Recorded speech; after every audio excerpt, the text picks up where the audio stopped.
Hello, ladies and gentlemen, boys and girls, college football fans, college football playoff fans across the nation and around the world.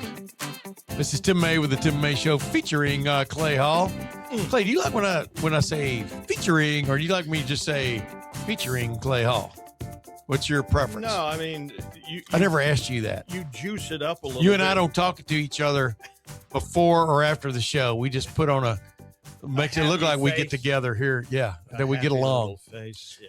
No, you just so I introduce you. You're happy with that? Yeah, absolutely. All right, well, good. Yeah. Well, the Tim May Show featuring Clay Hall. How about that? No, that you got to give it a little more juice. All right, as Urban Meyer used the Tim May Show featuring Clay Hall, the incomparable one, former of stage, screen, and television, now giving his takes on this show 3 times a week. Sometimes it seems like more than that, right? As these recording sessions drag on and our technical difficulties send us into the quagmire that is podcasting. No, hats off to you, persevering, adapting, overcoming, along with Tito Thidoff, our operations manager. Amen to that. But we both digress. Hope you had a happy Christmas. You did, right? Yeah, no question. Great to be around family and prime rib on. I can't complain about that. Was it good? Yeah, and I wish I liked horseradish. I don't. I do. I love some horseradish. Oh, I don't partake. So I usually little au jus because I don't want to paint it with 57 or A1. But as long as you get it medium rare, I'm happy. There you go, man. By the way, Merry Christmas to all you folks. Hope you had a good one. Now Ohio State, I mean, we primarily 99.8% cover Ohio State football on this podcast with our views, with our news and views. And Muse. We have some Muse in there too, don't we? Many muses from this guy. But, I mean, here's Ohio State now digging down deep, serious, getting ready for the college football playoff quarterfinal game in the Cotton Bowl on December the 31st at Jerry World, a.k.a. AT&T. I like saying that, a.k.a. AT&T Stadium in Arlington, Texas. They'll be practicing in Columbus, Ohio through the afternoon of the 28th. They don't fly down until, I think, after their practice on the 28th in Columbus. Don't they get there 8-ish? Yeah, kind of sticking with the same plan they had a year ago when they flew down to take on Texas in the semifinal, college football playoff semifinal at the Cotton Bowl, which was cool. And, of course, they held sway that night in one of the more exciting games you're ever going to witness. Moved into the championship game and held sway in the championship game against Notre Dame. Yeah, if you've forgotten who Notre Dame is, they're a team that made the playoffs last year. He pokes fun. Probably should have made the playoffs this year, but we digress. Bottom line is the quarterfinals are set. Ohio State's playing in one of them with the idea of moving on and playing the winner of Ole Miss and Georgia in the Fiesta Bowl semifinal game in a week and a half after they play, or a few days, a little over a week after they play in the quarterfinal against Miami. Take nothing for granted, though, against this Miami team. Do take for granted, though, that these guys are excited. Ohio State players are excited to have new life after losing that Big Ten championship game 13-10 to Indiana. Sticks in the craw, don't Indiana. It was a battle of unbeatens. Indiana remained unbeaten, but became the number 1 seed in the college football playoff. They're taking on Alabama, a team that some people thought, including myself, didn't belong in the tournament. All they did was beat Oklahoma at Oklahoma in the first round and moved on. And Indiana's taking on Alabama on January 1 in the Rose Bowl. I mean, who 3 years ago saw that matchup coming in a quarterfinal game of the college football playoff? Who they say going to make that play? And who saw Indiana as the favorite in such a matchup? Bingo. The world's always been tilted, though. People don't understand that. It's spinning through space on a tilt. That's why we have the seasons, as most people know. You're not a flat Earth proponent, and I'm so glad. And the thing is, I don't even talk to people who are, because they're stupid. And you know what?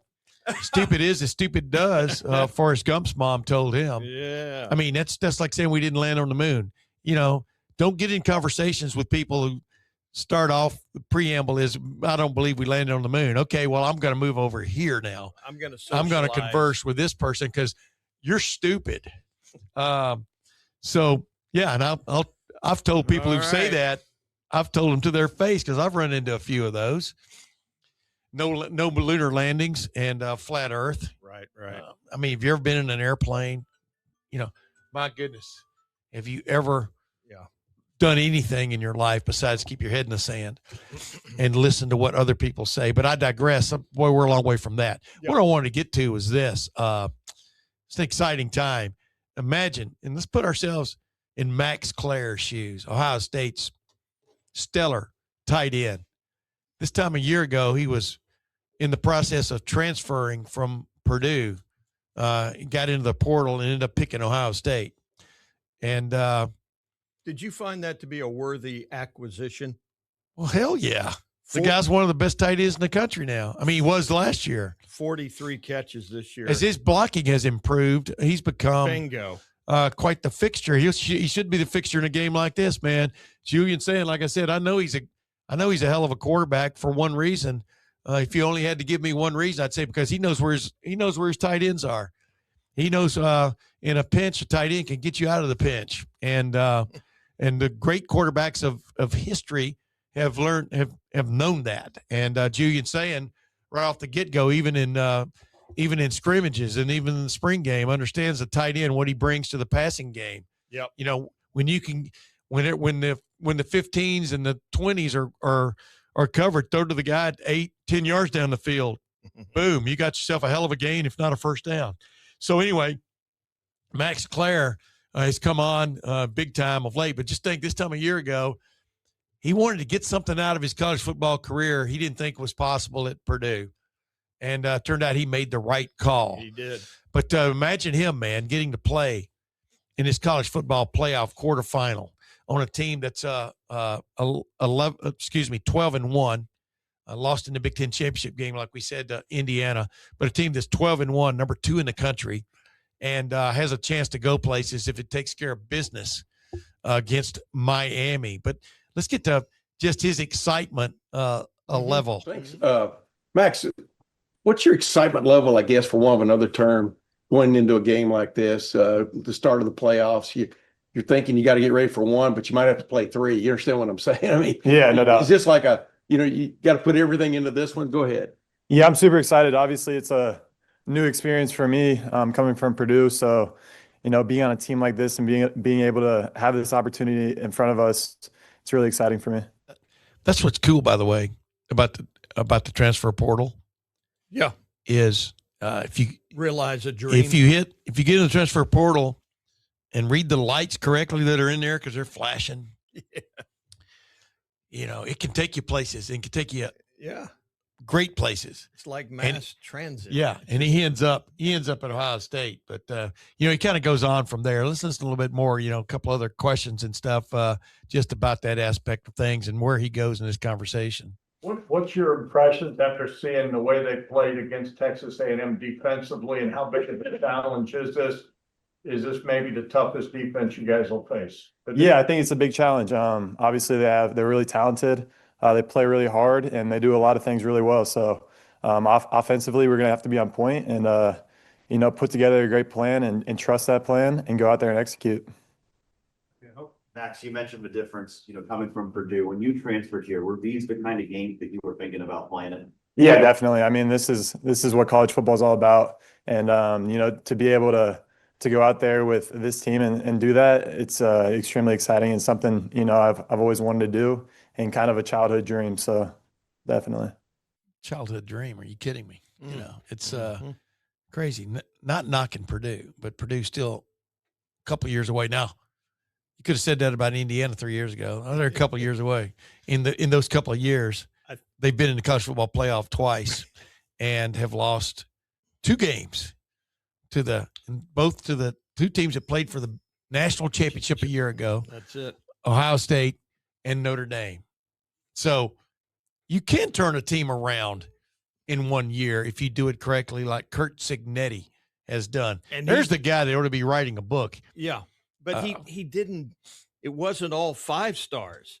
It's a lot of guys from James Madison. It was he's done it with I don't know how he's done it, frankly, but his talent level, and he did work the portal well. And you alluded to this many times to your own credit that they were going to be better than a year ago. Yeah. 24-2 because they got a 2 quarterback. years. They got a big time quarterback in the transfer portal. That is what everybody seeks. If you look at the transfer portal now, they're what, 20, 25 starting quarterbacks who have jumped into the transfer portal. But believe me, all transfer portal quarterbacks are not Created equal. That's true. And so you still got to know what you're looking for and go out and get that dude. And now you can pay them. You can throw a little bling their way. Make it rain for them, et cetera. And let them share a little bit more in the revenue because you have that right now.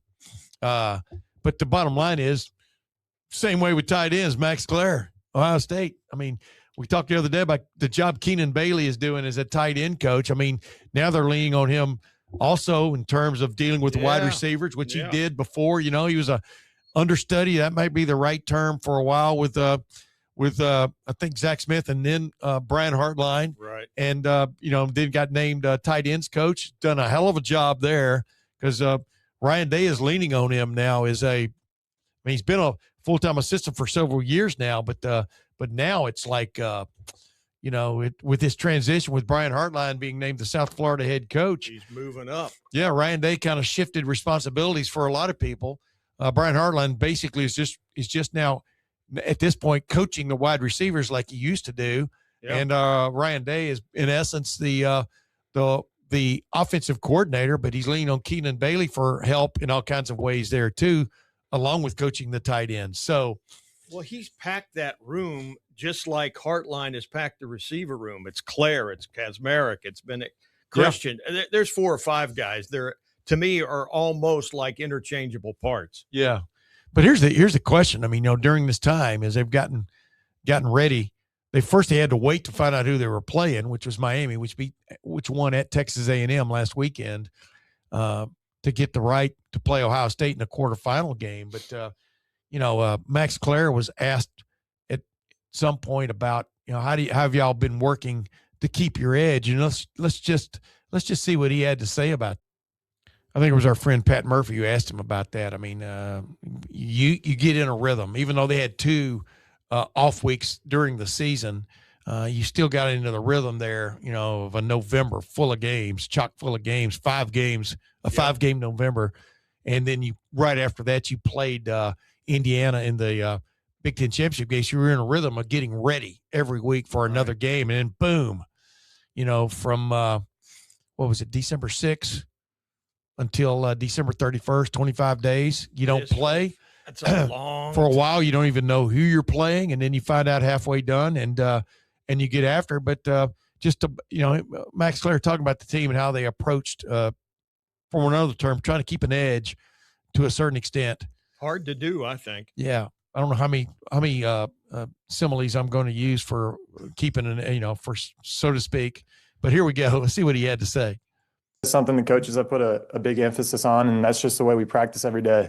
I mean, going out there and competing against each other, best on best, and attacking every day, keeping that edge, and so we can be ready to go come next Wednesday. But here's the thing, man. Like we talked about, this is like I was asking about earlier. They want this to be a 16-game season, and the trick for that is you got to win. It's won and or done. It's won as in WON or done coming up against Miami. And that sounds, imagine that. I mean, you're playing along, you think you're going to go here, but then your connecting flight, you miss the connecting flight and they don't have another one for you until next year. You got to stay in let's say the Istanbul airport for 365. Oh my. Before you get out of Istanbul or Qatar, Cutter. Abu Dhabi. right on down the line. But our guest coming up has frequented those areas. Yeah. Doing what? Hey, did we introduce Fedlam. yet who we're gonna Luke Fedlam, our guest, one of my favorite people in the world, is coming up to talk about the changing landscape of that changed several years ago, and he was on top of it as far as the NIL and now revenue sharing, transfer Private portal. Yeah, and but he's one of my favorite people of all time. I feel like I discovered him when it came to like social media or the media using him as a reference, because man, he's just a sharp cookie. I can't believe I didn't talk about him earlier, because and I really enjoy your interview with him, which we obviously pre-recorded before Christmas so we could all sleep in on Christmas Day, right? But he's just full of info and as you said, rapidly changing landscape. Yeah. And he's adapted to it and really thrived. I mean, we'll get to that, but first, more from Max. Yeah, let's get more of Max Klare talking about possible 16-game season, but the big but out there. When you got here, I guess, you know, the season-long approach that, you know, Coach Jay's talked a lot about preparing to play, you know, 16, 17 potential games in the season. How much does that kind of, you know, become more of an emphasis now, knowing that, you know, yes, there's one game at hand, but there's also kind of a run here that you guys are trying to put together? Yeah, I mean, right now it's just one game. That's all we got, you know what I mean? And it's a one-game season, and we got to attack this week. Every day, attack it like that, and go out there and approach it as a one-game season and win that game. So one game at a time. One game at a time. I've never heard that before. Hey, Woody. I wasn't going to use the Lord's name in vain there, because I don't really truly believe the Lord really cares who wins football games. What do you think? What's your take? Well, he might. I think he cares about how the game is played, whether there's fairness involved. What if he decided to glorify one of his followers? Well, I know, but that would be unfair to all the others. You know what I mean? It's the AYOs. It's the AYOs, brother. Anyway, you know, I like Max Klare. He's pretty understated for the most part, you know. Very much. But the bottom line is, you know, he was asked about this team and its demeanor right now. Yep. It got beat by Indiana. They put, as I said, the chip on their shoulder pads themselves, by not getting it done, by not executing deep in the red zone a couple of times. All they needed was one touchdown in that game. One more touchdown in that game, and they couldn't achieve it. All they needed was one more field goal in that game, and at least maybe tied it. Couldn't achieve that from an offensive standpoint. What a major disappointment. It was. They got rattled. Right. I think it was good for them. Right. Let's see how they handle the crucible of high pressure, big stakes football in Big D. Excellent. I think this was an angry team after the Big Ten championship game. Is this still an angry team? Yeah, definitely. I mean, we have a lot to prove. You know, we have a chip on our shoulder now. And, you know, I think the guys are excited to go write a story after, you know, what happened a couple weeks ago. Isn't it cool how players start using the same words as their head coach or their coaches? Yeah. Write the story. That's been Ryan Day's. That was Ryan Day's script, pardon the pun, a year ago. Is, you know, you have a chance to write your story, you know, for the history book. And it's not how you start, it's how you finish and where you finish. And this team clearly has got new life. We'll see if it parlays it. Yeah. It's been a fun team to cover. It's been a very interesting, fun season to cover, because let's make no bones about it. After the Texas opener, it wasn't really murderer's row there for a while. I mean, and then you looked at who they had coming up, and the biggest game on the schedule first appeared to be Illinois, but Illinois wasn't the team we all thought it was going to be. And it really wasn't, you know, it didn't have the encore that a lot of people expected from Brett Bielema and stuff and company from 2024. But Washington was. Wait a minute. Yeah. Washington. Yeah. Any kind of trip where you go across the country for your Big Ten opener, that's a challenge. And Ohio State had not really a slow start, a tepid start in that game, but got things going. You know how they got it going? By throwing the ball to number 4 on a little drag cross route that he cut up like a freight train for a touchdown before halftime, and suddenly they got the offense going. That's what they should not forget. Amen. From here on out is number 4 is a player, maybe the best offensive player in the country, definitely the best wide receiver in the country, no matter where the Biletnikoff Award ended up this year. But the bottom line was, but then they played Illinois.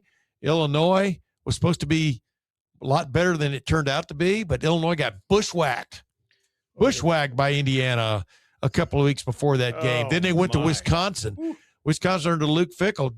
They did turn the corner finally near the end of the year, but, going into that Wisconsin game, the question was that going to be Luke Fickell's last game as a Wisconsin head coach? I mean, that was as big a question as anything else. Ohio State held sway, and then Penn State. We all know what happened at Penn State. You lose 3 in a row, you fire James Franklin, and Ohio State took them on in Ohio Stadium and handled Penn State like there were close losses before that, but they handled Penn State and moved on. So really, their next big challenge was the game at Michigan, and because Michigan had won 4 in a row in the series, but what does that mean this year? Well, it didn't mean much of anything this year. Ohio State took care of business, but definitely was a supreme effort. Oh, and now you got to turn around a week later and play unbeaten number 2 Indiana, unbeaten and number 2 with a bullet. They were number 2 with a bullet, as it turned out, because Indiana held sway, but Indiana held sway 13-10, not 33-10. No. They didn't beat Ohio State the way they throttled Oregon at Oregon. Let's put it that way. So Ohio State is an angry team. One reason it's angry is because it knows it should be sitting here 13-0. That's right. For want of another touchdown, like I said, or for want of stopping Indiana on Indiana's 1 touchdown drive, and boom, Ohio State wins that game. As I like to say, and I've repeated many times because I think Bobby Bowden's one of the great college football coaches of all time. That's easy for me to say with him sitting there number 1 or number 2, wherever you look on the all-time win list. He's a great orator. Well, he was. He's passed away now. But the bottom line is his big line was he would turn to the defense coming out of the halftime break. He would say, and by the way, defense, we're in the lead. We don't give up a score. We win. So it's on both sides. Yeah. And Ohio State had the lead, couldn't hold it because the defense gave up a touchdown and the offense couldn't reciprocate. So that's what they're looking at. We're going to be dissecting this game several other times before it comes. But Ohio State wants to play angry, but it better play efficiently. And that may be the key word for both sides of the ball. 11 angry men and 11 angry, efficient men. That doesn't sound as cool, does it? No, it doesn't. No. But hey, speaking of sounding cool, how about Luke Fedlam, man? Let's get to that conversation. Yeah, you want to? Why did you want to have a conversation with him? And by the way, I let Clay go solo on this conversation just because, the guy used to be a big time television reporter, anchor extraordinaire at Channel 6 and Channel 28, in Columbus, Ohio. Go ahead now. Yeah, I probably should have prefaced my first story with him by saying discovered by Tim May. He let you know that though, didn't he? Yeah, as you'll hear. I'm just messing. I know. He's an attorney, but man, I just like talking to somebody who can talk like Luke Fedlam talks. Well, he's so well informed. Right. He's visited 50 to 60 colleges and universities, filling them in on this incredibly crazy college landscape now with, as you said, the portal, and it just goes revenue on. sharing. Yeah. And of course, NIL, name, image, and likeness. Private rights. equity. He explains that as well. So anyway, I hadn't talked to him. I retired from TV a year and a half ago, and I kind of missed him. Wanted to see, because this thing because this thing is always changing. Yeah. And as he said, and I follow, I mean, the toothpaste is out of the tube. We're never, ever going back. Oh, heck no. And so you got to adapt or die. So very cool to catch up with him. He sat in this seat, and I took Tim's seat for a few minutes as we talked about some of his travels, some of his innovations. Travails for sure. And schooling some EA Sports gamers on NIL. Yeah. Even they need his knowledge. And so that's what we did. We're very much looking forward to the Cotton Bowl, Ohio State versus Miami. I'll be down in Dallas. Next time you see me, I'll be he'll be reporting. I'll be reporting. Is that the right term? I'll be somewhere in Dallas. I'll try to get into a background that looks like Dallas. I'm not even sure what that is anymore, because there are a lot of places in Dallas that look just like Columbus, Ohio. Look like New York. Some of them look like New York, but I hope the weather is better than it was last year before the semifinal. Matter of fact, it rained and ice stormed there the night and the morning of that semifinal, and I drove carefully to AT&T Stadium. The thing about Texas is Dallas gets that kind of weather occasionally, but boy, with the traffic, you sure wouldn't think they did. You'd think that that was like man discovering electricity. What is this? Benjamin Franklin, as he got shocked. But we hope to hook up with you. We're not gonna hope, and hope is for losers. Hope is for losers. We're going to make it happen. But ladies and gentlemen, for my good friend Clay Hall, for Luke Fedlam, thanks for joining the Tim May Show. Until next time, we'll see you then. Shh. By the way, Clay has left the room. I wanted to let you folks in on a real bargain out there in the world of simulator golf. The Back Nine Golf, which is located at 2820 Fishinger Road in Upper Arlington, has a hell of a holiday box available to you right now. The value is nearly $300, but your price is $150 if you jump online. That's almost 50% off if you jump online at Columbus at theback9golf.com. That's their email address. Their website is theback9golf.com/Columbus-upper-Arlington-OH/ That's a long address, but just write it down a couple times watching it. And you can also call them at 614-362-7888, parentheses, PUTT, P-U-T-T. But the bottom line is one of the new ultra modern simulators that you can find in the greater Columbus area. And it's really right there in the middle of Upper Arlington. I know Tito Thidoff and I hopped in there the other day. I think it was 16 degrees outside. There was snow and ice everywhere, and we played Pebble Beach. And we did it in less than an hour. So it's one of the great bargains going out there. And with this holiday box, you get 1 month of Birdie membership. You get Back Nine branded golf balls. You get cozy Back Nine beanie, and you get premium Back Nine towel. So that's a hell of a deal, because basically it's unlimited golf. It's 24/7. You get a code to get you in the door, and then you can go from there. And it's definitely fun. It's the premises are pristine. I know we had a great time. We even played closest to the hole, a few shots on number 7, famed number 7 short par 3 at Pebble Beach the other day, and had a great time doing it. So if you're looking for that last minute gift for a golfer that you love, or yourself that you love, that you're a golfer, nothing wrong with giving yourself a gift at this time of the year. That's the Back Nine Golf holiday box, and it's only a limited time. And as you can imagine, there are only a few available. Quantities are tight. So check in at theback9golf.com.